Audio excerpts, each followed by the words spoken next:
जमील साहब जान चुके थे कि सुलेमान का ये हशर करने वाला कोई और नहीं बल्कि हातिम मंजूर ही है। पुलिस को उन्होंने बयान ही कुछ ऐसा दिया था जिसके मुताबिक अनजान डाकू फ्लैट में घुसाए और लूट मार करने के बाद सुलेमान को तशद्दुद का निशाना भी बनाया, लेकिन अंदर से वो बहुत गुस्से में थे। इनका बस नहीं चल रहा था कि हातिम को इस दुनिया से उठवा दें, लेकिन जिसका सुलेमान जैसा झगड़ालू और रख रखाव वाला बंदा कुछ न बिगाड़ पाया, इसको वो क्या कह सकते थे। वो अच्छी तरह ये बात समझ चुके थे कि हातिम पर हाथ डालना अब इनके लिए आसान नहीं रहा, क्योंकि वो कोई मामूली इंसान नहीं था। वो आसिम सहगल जैसे बंदे को अपने आगे लगा सकता था। इससे किसी भी चीज़ की उम्मीद की जा सकती थी। बहुत सोचो विचार के बाद उन्होंने हातिम से मिलने का इरादा किया और इसे कॉल मिला दी। जनाब खाकवानी साहब, कहिए कैसे याद किया मुझ नाचीज़ को। इन्हें हातिम का नॉर्मल लेकिन मुअद्दब लहजा सुनाई दिया। बेटे, मैं आपसे मिलना चाहता हूँ। वो फ़ौरन ही मतलब की बात पर आ गए। क्यों नहीं, आप जब चाहे आ सकते हैं, हातिम इसी लहजे में बोला। आप मुझे जगह बताओ, मैं बस अभी पहुंच रहा हूं, जमील साहब लाचारी से बोले। एड्रेस आपको टेक्स्ट कर रहा हूं, आप तशरीफ़ ले आइए। हातिम बोला तो उन्होंने ओके कहकर कॉल काट दी। थोड़ी देर में इनके मोबाइल की बीप हुई तो उन्होंने मैसेज खोल कर देखा। हातिम ने इन्हें अपनी सोसाइटी के हेड ऑफिस का एड्रेस सेंड किया था। वो इसी वक्त शब्बीर के साथ हातिम की तरफ निकल पड़े। सर जी देख लें, वो हमारा दुश्मन है, कहीं आप जल्दबाजी में कोई गलत फैसला तो नहीं कर रहे। शब्बीर पिछले शीशे में इन्हें देखते हुए बोला। अब इस मसले का कोई और हल नहीं है शब्बीर, मैंने हर तरीका इस्तेमाल करके देख लिया है। वो बंदा हमेशा मुझसे एक कदम आगे रहा है। मैं चाहता हूँ कि अब इस मसले को बैठकर हल करूँ, वरना कुछ दिनों में वो हमारा बेड़ा गर्क करके रख देगा। वो परेशानी से बोले तो शब्बीर चुप कर गया। हातिम के बताए हुए एड्रेस पर जब वो पहुँचे तो उन्होंने पहली बार एवर नेस्ट सोसाइटी देखी और इनकी आंखें खुली की खुली रह गईं। वो वाकई में एक मिसालाब सोसाइटी बनी थी जिसे जदीद खतूत पर इस्तवार किया गया था। जो जो वो आगे बढ़ते जा रहे थे, इन पर एक नई दुनिया आश्कार होती जा रही थी और दिल ही दिल में वो हातिम की जहनी फरासत को दाद दिए बगैर न रह सके। देख रहे हो शब्बीर, कैसे इसने ये सोसाइटी खड़ी कर ली। हमसे एक फैक्ट्री नहीं संभाली जा रही और ये है कि हमारे देखते ही देखते पूरी एम्पायर ही खड़ी कर गया। कुछ तो बात है इस लड़के में। वो हातिम से पूरी तरह मुतासिर हो चुके थे। इनकी गाड़ी जब हेड ऑफिस के सामने रुकी तो वो मज़ीद हैरान रह गए, क्योंकि इनके सामने खड़ी इमारत किसी 5 स्टार होटल जैसी दिख रही थी। बाहर एक बावर्दी दरबान मौजूद था जो इन्हें अपने साथ लिए हातिम मंजूर के कमरे तक छोड़ने आया और फिर दरवाजे पर दस्तक देते हुए वहीं से वापस लौट गया। वो अंदर दाखिल हुए तो सामने ही बड़ी सी सागवान की बनी मेज़ के पीछे हातिम रिवॉल्विंग चेयर पर बैठा हुआ था। इन्हें देखते ही वो फ़ौरन से उठ खड़ा हुआ और पुरजोश अंदाज में इन तक पहुँचते हुए इनसे हाथ मिलाया। ये मेरे लिए एजाज़ की बात है कि आप जैसी शख्सियत से दोबारा मुलाकात का शरफ़ हासिल हुआ। हातिम आम से लहजे में बोला, लेकिन इन्हें न जाने क्यों यह एहसास हुआ जैसे वो इन पर तंज कर रहा है। बस बेटे, कभी कभी मजबूरी इंसान को ऐसे मोड़ पर ले ही आती है कि बंदे को कुछ फ़ैसले अपनी मर्ज़ी के ख़िलाफ़ करने पड़ते हैं। वो इसे बगौर देखते हुए आरामदेह सोफ़े पर बैठ गए। बजा फरमाया आपने, इतना कुछ हो जाने के बाद आप जैसे मसरूफ़ इंसान को मजबूरी यहाँ खींच कर ला सकती है। हातिम भी बगैर किसी लिहाज के बोला तो वो एक लम्हे के लिए खामोश हो गए। क्या लेंगे, चाय, कॉफ़ी या ठंडा? हातिम खुद भी सोफ़े पर बैठते हुए बोला, कुछ भी नहीं, मैं यहाँ सिर्फ बात करने आया हूँ। वो गहरी सोच में डूबे हुए बोले, फरमाइए, मैं सुन रहा हूँ। हातिम इनकी जानिब मुतवज्जा हो गया। देखो बेटा, मैं जानता हूँ कि सुलेमान को इस हाल में पहुँचाने वाले तुम ही हो और मेरी फैक्ट्री का माल रुकवाने वाले भी तुम ही हो और मेरे खिलाफ आसिम सहगल को लाने वाले भी तुम ही हो और भी ना जाने क्या क्या तुम्हारे खाते में होगा, लेकिन अभी मैं बस इन्हीं चीज़ों से वाकिफ़ हुआ हूँ। तो मेरा सवाल यह है कि तुम ये सब क्यों कर रहे हो? वो इसे बगौर देखते हुए बोले जैसे इस पर नफसियाती दबाव डालना चाह रहे हों। अच्छा सवाल किया आपने कि मैं ये सब क्यों कर रहा हूँ, तो इसका जवाब यह है कि जनाब के शुरू मैंने नहीं किया था, लेकिन चाहता हूँ कि ख़त्म मैं ही करूँ। वो कैसे? तो सुनिए। कहानी शुरू होती है कबीर पर हमले से, जिसमें सुलेमान मुलव्विस था। फिर वो फैक्ट्री मैंने ले ली तो वो मुझसे टकरा गया। बात यहाँ ख़त्म हो जाती, लेकिन इस बार वो गलत आदमी से टकराया। मैंने इसे आराम से समझाने की कोशिश की, लेकिन वो बाज ना आया तो मुझे मजबूरन इसी के अंदाज में इसे जवाब देना पड़ा। फिर वो आगे बढ़ता गया और मैं इसे सबक सिखाता गया। दोबारा इसकी जान भी बख्शी, वरना मेरी जगह कोई और होता तो मौके का फ़ायदा उठाता और इसे ज़िंदा न छोड़ता। फिर आप बीच में आ गए और मेरी सोसाइटी पर हमला करना चाहा, लेकिन मुझे अंदाज़ा था, इसलिए मैंने पहले से तैयारी कर रखी थी। इंसान अपने बचाव की हर तदबीर ज़ेरे गौर लाता है। मैं भी ले आया और आसिम सहगल को पाकिस्तान बुलवा लिया, क्योंकि मैं इसकी और आपकी कदूरत से वाकिफ़ हो चुका था। और अभी कल ही इसने मुझे जान से मारने के लिए 5 बंदे भेजे और ज़ाहिर है आपकी हिमायत हासिल करने के बाद ही भेजे होंगे। मैं फिर भी बच गया, लेकिन मैंने सोच लिया कि अब कुछ ऐसा करूं कि कम से कम वो महीने भर तक मुझे तंग न करें। इसलिए मुझे इसे तशद्दुद का निशाना बनाना पड़ा। अब आप ही बताइए कि मेरी जगह आप होते तो क्या करते? हातिम इनके सारे सवालों के जवाब देता हुआ बाल इनके कोट में डाल गया और वो लाजवाब से बैठे इसे बस देखे ही जा रहे थे। इतने में चाय आ गई और लवाजमात मेज़ पर रखे जाने लगी तो इनकी जारी गुफ्तगू में थोड़ा खलल आ गया। ये तो अब बताइए, आप तो बिल्कुल ही खामोश हो गए। चाय पेश करके जब मुलाजिम बाहर चला गया तो हातिम ने अपनी कप से चुस्की लेते हुए इन्हें मुखातिब किया। मैं जानता हूँ कि तुम हमसे हमेशा एक कदम आगे रहे हो और इस चीज़ में हुरैन तुम्हारे साथ थी। मुझे बस इसी चीज़ का अफसोस है कि तुमने हमें नीचा दिखाने के लिए मेरी बेटी को इस्तेमाल किया। वो इसका चेहरा बढ़ते हुए अचानक से धमाका कर गए तो हातिम हक्का बक्का रह गया और इसके चेहरे पर एक रंग आकर गुजर गया जिसे इन्होंने बखूबी महसूस कर लिया। क्या बात कर रहे हैं आप? ये बात मुझे सुलेमान भी कह चुका है। खाकवानी साहब, मैं मर्दों की तरह मुकाबला करने का कायल हूँ। औरत ज़ात को वो लोग बीच में लाते हैं जिन्हें खुद पर शक होता है और अल्हम्दुलिल्लाह मुझे अपनी ज़ात पर कामिल यकीन है। हातिम इतने भरोसे से बोला कि इन्हें अपनी कही हुई बात पर शक होने लगा। तुम कसम खाओ कि तुम हुरैन को नहीं जानते और वो तुम्हें हमारी इन्फॉर्मेशन नहीं देती। वो अचानक से जज्बाती हो गए। जी मैं आपकी बेटी को जानता हूँ, लेकिन तब से जब आपने मुझे इसकी गाड़ी का बताया था और इसका नाम मैंने पहली बार कल सुलेमान के मुंह से सुना। और जहाँ तक रही बात इन्फॉर्मेशन की, तो मैं अपनी आंखें और कान खुले रखता हूँ और यही मेरी कामयाबी का राज है। हातिम पूरे एतमाद से बोला तो इनके अपने एतमाद में दरार सी पड़ गई और वो थोड़ा बेचैन हो गए। मुझे नहीं यकीन तुम्हारी इस बात पर। तुम हमेशा सुलेमान पर सबकत ही ले जाते हो। वो बेयकीनी की सी कैफियत में बोले। आप जो मर्जी समझ लें, जो सच्चाई थी मैंने आपको खुद बता दी, वरना आप कभी मेरा मुंह नहीं खुलवा सकते थे। हातिम इन्हें जताते हुए बोला तो वो खामोशी इख्तियार कर गए। बेहतर है अपनी बेटी को बीच में न लाएं। इस बेचारी को तो पता भी नहीं होगा कि इस पर मुखबरी का इल्ज़ाम इसके अपने लगाने की कोशिश कर रहे हैं। आप भी मेरी तरह आंखें खोलें और हालात को दूसरे रुख से देखने की कोशिश करें। हातिम उम्र में इनसे बहुत छोटा था, लेकिन फिर भी इन्हें जताता गया कि वो गलत सोच रहे हैं। मैं चाहता हूँ कि ये सब ख़त्म हो जाए। तुम अपना काम करो और हम भी अपने काम से काम रखें। इस मारामारी में कुछ भी नहीं रखा हुआ। वो हारे हुए लहजे में बोले, क्योंकि इनकी पोजीशन बहुत नाजुक हालत का शिकार थी। मैं भी यही चाहता हूँ और इस बात को समझता भी हूँ, लेकिन मसला आपकी तरफ से है। आप सुलेमान को लगाम डालें तो मैं भी सुकून से अपना काम कर सकूँ, वरना आपके बेटे के चक्कर में मेरा रोज़ाना के हिसाब से लाखों का नुकसान हो रहा है और आपका भी हो रहा होगा, जो मैं तो बर्दाश्त कर सकता हूँ, लेकिन शायद आपसे बर्दाश्त ये ना हो। हातिम अपनी बात के इख्तिताम पर खासा तलख हो गया था, लेकिन चूँकि इसकी बात सच्चाई पर मबनी थी और इधर वो भी मज़ीद नुकसान बर्दाश्त करने की पोजीशन में नहीं थे, इसीलिए खामोशी से इसकी तलख बात को भी चाय के एक बड़े घूंट से नीचे उतार गए। ठीक है बरखुरदार, मेरी तरफ से तुम्हें अब कोई मसला नहीं होगा। तुम भी अपने कहे कौल का पास रखना। वो चाय का कप मेज़ पर रखते हुए खड़े हो गए तो हातिम भी इनके एहतराम में उठ खड़ा हुआ और इन्हें बाहर तक छोड़ने आया। अपनी लैंड क्रूज़र में बैठकर जब वो वापस जा रहे थे तो इनकी पेशानी पर सोचों का जाल बिखरा हुआ था। हुरैन टीवी लाउंज में बैठी जाने की इन सोचों में खोई हुई थी कि जमील साहब अंदर दाखिल हुए और इसे गुमसुम सा बैठा देखकर सीधे इसकी जानिब चले आए। मैं अभी हातिम से मिलकर आ रहा हूँ और इससे हर मामले पर तफसीली गुफ्तगू भी हुई है। वो इसे गौर से देखते हुए बोले, जी बाबा हातिम से? वही हातिम ताई? वो मुस्कुराते हुए बोली, हाँ वही तुम्हारा हातिम ताई। आज बड़ी चीज़ें वाज़ेह हो गई हैं बेटा, इसने मुझे सब कुछ तफसील से बता दिया है। जमील साहब इसे अफसोस से देखते हुए बोले, क्या क्या बता दिया इसने? वो अचानक से ही परेशान नजर आने लगी। सब कुछ भी नहीं छोड़ा। इसका कहना है कि तुम इसे हमारी सारी इन्फॉर्मेशन देती थी।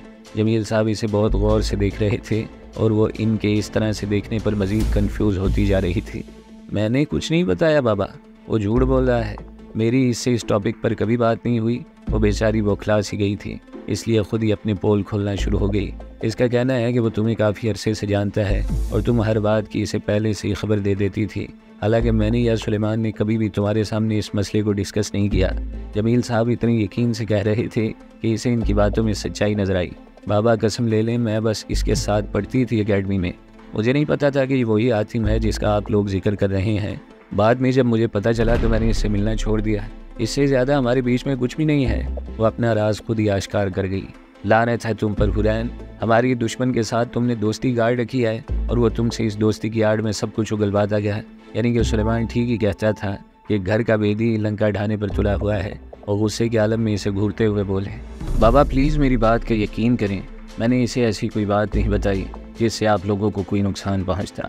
वह अचानक से इनके दोनों हाथ थाम कर बोली तो उन्होंने बेदर्दी से इसके हाथों को झटक दिया।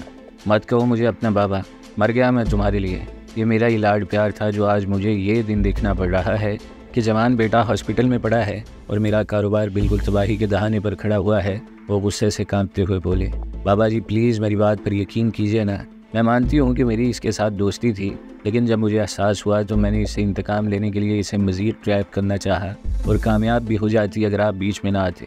वो पुरयकीन लहजे में बोली तो जमील साहब का हाथ बेख्तियार ही घूम गया और इसके चेहरे पर अपना निशान छोड़ गया।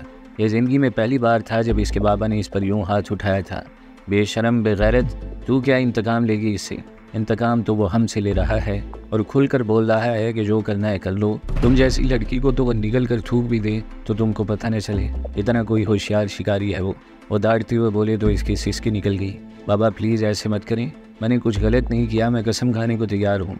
आंसू इसकी आंखों से भल भल गिरना शुरू हो गए थे। तुमने सब कुछ गलत किया है और अब सही भी तुम ही करोगी। इसे बता देना कि तुम्हें इसकी सब हकीकत मालूम हो चुकी है और ये भी बताना कि वो कितना घटिया इंसान निकला। जमील साहब इसे लिताड़ते हुए वहाँ से उठकर चले गए और वो वहीं बैठी आंसू बहाती रही। हातिम मंजूर, मेरा पहला ख्याल ही तुम्हारे बारे में सही था। तुम वाकई में एक बुज़दिल इंसान हो। ज़रा सा राज तुमसे नहीं रखा गया।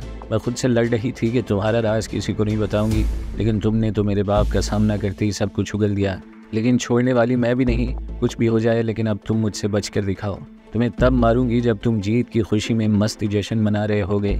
इसका दिमाग मनफी अंदाज में सोचना शुरू हो गया और अब हातिम मंजूर इसकी ज़िद बन चुका था। चाहे कुछ भी हो जाए लेकिन इसे हातिम को बर्बाद करना था। वो तो बस सही वक्त के इंतज़ार में थी। सुलेमान ठीक होकर घर आ चुका था, लेकिन जमील साहब ने इसे हुरैन की इस हरकत की भनक तक न पड़ने दी, क्योंकि वो जानते थे कि अगर इसे पता चल गया तो फिर हुरैन का बचना मुश्किल था। जब से ये वाक़या हुआ था वो हुरैन से बात नहीं करते थे और इनके ख्याल में ये इसके लिए काफ़ी सख्त और कड़ी सज़ा थी। मेरी बात हुई थी हातिम से, सारे मसलों पर हमने बाहमी इत्तेफाक से बहस की है और इसका हल भी निकाल लिया है। आइंदा ना वो तुम्हारे कामों में टांग अड़ाएगा और ना ही हम इसे छेड़ेंगे। बहुत नुकसान हो चुका है हमारा और मैं नहीं चाहता कि जो वक्त हमने कारोबार को देना है वो इसे बर्बाद करने के चक्कर में ज़ाया कर दें। इस शाम वो सुलेमान के कमरे में बैठे हुए थे और इसे तफसील से अपनी कारकर्दगी बता रहे थे। यानी कि आपने हार मान ली है? सुलेमान इन्हें गौर से देखते हुए बोला, बेटा मैं बाप हूँ तुम्हारा, हम अब से ये सब बातें अफोर्ड नहीं कर सकते। अगर मैंने इससे हाथ मिलाया है तो अपने फ़ायदे के लिए, वरना वो फैक्ट्रियों पर फैक्ट्रियाँ खोलता जा रहा है और हम तमाशा ही देख रहे हैं। अब वो इतना मजबूत हो चुका है कि इसकी जड़ें हिलाना हमारे इख्तियार में नहीं रहा। वो लाचारी से बोली, बाबा वो कल का लौंडा है और सीधा हमारे सिरों पर सवार होकर हमारी डोरियां हिला रहा है। सुलेमान बेजारी से बोला। इसे जमील साहब का यूँ हातिम मंजूर को सर पर बिठाना एक आंख नहीं पाया था। मेरे दिमाग में तो और भी बहुत कुछ है, लेकिन वो मैं वक्त आने पर बताऊंगा। अभी के लिए यही कि हम सुकून से अपने कारोबार को वक्त देंगे और हातिम बीच में नहीं आएगा। पहले थोड़ा स्ट्रॉन्ग हो जाओ, फिर देखते हैं आगे क्या करना है। मैं भी हार मानने वाला नहीं, बस मैं वक्त के इंतज़ार में हूँ। वो इसे समझाते हुए बोले तो वो खामोश हो गया। इसे कुछ समझ आ रही थी जो बात जमील साहब इसे समझाना चाह रहे थे, इसलिए खामोशी से सर हिला कर रह गया। शाबाश बेटा, ऐसे मामले जज्बात से नहीं बल्कि दिमाग से हल किए जाते हैं। ये एक शतरंज की बिसात है, जो आगे का सोच कर चाल चलेगा वही कामयाब रहेगा। वो इसे मज़ीद समझाते हुए वहाँ से उठकर बाहर निकल आए और कुछ सोचते हुए हुरैन के कमरे का रुख किया। इसे काफ़ी सज़ा मिल चुकी थी और ये इनके ख्याल में बहुत थी। तभी इसके कमरे के बाहर रुककर दरवाजे पर दस्तक देते हुए चेहरे पर एक मुस्कुराहट तारी कर ली। बाबा आप आइए, अंदर आइए ना। दरवाज़ा खोलते ही हुरैन इन्हें देखकर गंग सी रह गई। इसे इनसे ये उम्मीद न थी, क्योंकि जब भी वो किसी बात पर गुस्सा होते थे तो इनका गुस्सा काफ़ी अरसे तक चलता था। अभी भी इन्हें यूँ देखकर बौखलाई हुई बोली, हाँ मैं क्यों नहीं आ सकता, क्या मैं तुम्हारे कमरे में? वो नरम लहजे में बोले तो हुरैन ने इन्हें अंदर आने का रास्ता दिया। मैंने अपनी बेटी पर हाथ उठाया, आई एम सॉरी बेटा, बस मैं बहुत गुस्से में आ गया था। वो इससे एक्सक्यूज़ करते हुए बोले तो वो हंस पड़ी। कोई बात नहीं बाबा, आपने बस मुझे माफ़ कर दिया, मेरे लिए यही काफ़ी है। वो इन्हें देखकर मुस्कुराते हुए बोली तो उन्होंने अपनी बाहें वाह कर दी और वो जल्दी से इनके सीने से लगी। मेरी बेटी, बाबा की जान है तुम में, बस तुमने जो किया वो पूछे बगैर किया, इसलिए नुकसान उठा गई। वो इसके सर पर हाथ फेरते हुए बोले, लेकिन दिमाग इनका कहीं और अटका हुआ था। तुमने इसे दोबारा फ़ोन किया?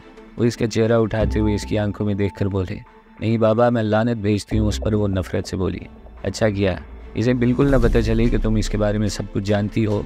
ये हम बाद में देखेंगे कि इसके साथ क्या करना है। वो इसे समझाते हुए बोले तो वो उलझन से सर हिला कर रह गई। वो एक बहुत ख़तरनाक इंसान है, हमें इसे सियासत से ज़ेर करना है। अगर दो बदू मुकाबला किया तो हम नुकसान उठा बैठेंगे और ये हमें बिल्कुल गवारा नहीं। और इसकी सोच में वो बातें उंडेल रहे थे जिसके ताने बाने इनका दिमाग काफ़ी दिनों से बुन रहा था। वो जो कर रहे थे वो सोच समझ कर रहे थे और जानते थे कि इसके बहुत दूर रस नताइज बरामद होंगे। मैं तुम्हें बताऊंगा कि क्या करना है और कैसे करना है, बस वक्त आने दो, फिर हम इस मसले पर खुलकर बात करेंगे। वो इसके गिर्द बाहें फैलाए अपना जाल आहिस्ता आहिस्ता कस रहे थे। इस वक्त वो ये भी भूल चुके थे कि इनके सामने इनकी अपनी बेटी बैठी है जिससे वो बहुत प्यार करते हैं। ताकत, हवस और दिल में मौजूद कीना ने इनके सोचने समझने की सारी सलाहियत ज़ब्त कर ली थी। इस वक्त वो सिर्फ एक बिजनेसमैन बनकर सोच रहे थे जो कभी घाटे का सौदा नहीं करता। रात खाने से फारिग होकर वो अपने कमरे में चला आया। आज चूँकि छुट्टी का दिन था इसलिए इसने फुल टाइम आराम करने का प्लान बनाया हुआ था। काफ़ी दिनों से इसकी हुरैन से बात नहीं हुई थी और अब इसे एक अजीब किस्म की बेचैनी ने घेरना शुरू कर दिया। इसकी छठी हिस्स चीख चीख कर कुछ गलत हो जाने का इशारा दे रही थी, लेकिन वो समझ नहीं पा रहा था कि ऐसी क्या बात हो सकती है। जमील साहब पर तो इसे ज़र्रा भी भरोसा नहीं था, क्योंकि वो ऐसे लोगों में से थे जिनकी दुश्मनी तो बर्दाश्त की जा सकती है, लेकिन दोस्ती में हमेशा पीठ पर छुरा लगने का धड़का लगा रहता है। अभी भी वो यही सोच रहा था कि आखिर इतनी आसानी से वो इसके सामने हार कैसे मान गए। जहाँ तक रही बात सुलेमान की, तो वो खुलकर दुश्मनी करने वालों में से था, इसलिए इसकी तरफ से इसे कोई ख़ास परेशानी नहीं थी। अब रह गई हुरैन, तो इसे यही फिक्र सताई जा रही थी कि इसका फ़ोन बंद क्यों जा रहा है। इसने मुतअद्दिद बार रब्ता करने की कोशिश की, लेकिन हर बार इसे नाकामी का ही मुँह देखना पड़ा। अभी भी इसने बड़ी दिल गिरफ्तगी से इसका नंबर डायल किया, लेकिन दूसरी तरफ बजती घंटी सुनकर इसकी खुशी की इंतहा न रही। कहाँ हो यार, पागलों की तरह तुम्हें कॉल मिला रहा हूँ, लेकिन तुम हो कि अपना मोबाइल ही बंद छोड़ा हुआ है। हुरैन के फ़ोन उठाते वो शिकवा गुनाह लहजे में बोला, मेरा फ़ोन टूट गया था, आज नया मोबाइल लाई हूँ तो अभी नंबर ऑन किया है। हुरैन आम लहजे में बोली, अच्छा मैं समझा, पता नहीं क्या हो गया जो मेरी हुरो मुझसे बात भी नहीं कर रही। वो जज्बाती लहजे में बोला तो हुरैन हंसने लगी। इसका नकरई कहका सुनकर वो सरशारी की सी कैफियत से दो चार हो गया। हाय हुरो, तुम्हारी इस हंसी को सुनने के लिए मैं तरस गया था, किसी काम में दिल नहीं लग रहा था। वो मासूम से अंदाज में बोला, इतने तुम मेरे लिए पागल। होश की दुनिया में आ जाओ हातिम, हकीकत बहुत तलख होती है। वो इसे लिताड़ते हुए बोली, मेरी तो होश इस दिन से उड़ गई थी जिस दिन से तुम मेरी ज़िंदगी में आई हो। वो मदहोशी में बोला तो हुरैन फिर से हंसना शुरू हो गई और फिर इस दिन दोनों ने बहुत सारी बातें की और पिछले दिनों की सारी कसर पूरी कर दी। रात गए जब इसने फ़ोन बंद किया तो एक सुकून इसके अंदर तक उतर चुका था। इसने घड़ी की जानिब देखा जो रात का 1:30 बजा रही थी। ये पहली बार था कि इसकी और हुरैन की इतनी लंबी बातचीत हुई थी। वो बेड पर लेट गया और आंखें बंद करते हुए हुरैन से हुई बातों में खो गया। इसे अब ये एहसास शिद्दत से हो रहा था कि वो इस लड़की के बगैर एक पल भी नहीं रह सकता, लेकिन इसे कोई राज सुझाई न दे रही थी। कैसे वो अपना रिश्ता हुरैन के लिए भेजे, और अगर भेजे भी तो क्या ज़मानत थी कि जमील साहब इसके रिश्ते के लिए हाँ कहते थे। वो आगे कुआं और पीछे खाई के मुस्ताक बीच में ही लटक रहा था। हुरैन जिस शिद्दत से आगे बढ़ रही थी वो ना चाहते हुए भी बेबस था। मैं कोई ना कोई राह निकाल लूँगा हुरो, लेकिन याद रखना कि तुम सिर्फ मेरी हो, और अगर तुम मुझे ना मिली तो शायद मेरे जीने का कोई मकसद नहीं रहेगा। वो बेबसी से सोचने लगा। इसे हुरैन से हुई अपनी पहली मुलाकात भी याद रही थी, जब हुरैन ने इसे मर्द बनने का ताना दिया था, और जब आज वो मर्द बनकर अपने मसाइल हल करने की कोशिश कर रहा था तो इसे एहसास हो रहा था कि मर्द बनना भी कोई आसान काम नहीं है। इसकी इसे अच्छी खासी कीमत चुकानी पड़ती है, जो वो वक्तन फ़वक्तन चुका भी रहा था। हाय रे किस्मत, मोहब्बत भी लिखी तो किससे लिखी। जमील खाकवानी की बेटी से वो आंखें बंद किए आज अपने आप का एहतसाब कर रहा था, और इसी हालत में नींद की देवी इस पर कब मेहरबान हुई इसे कुछ भी पता न चला।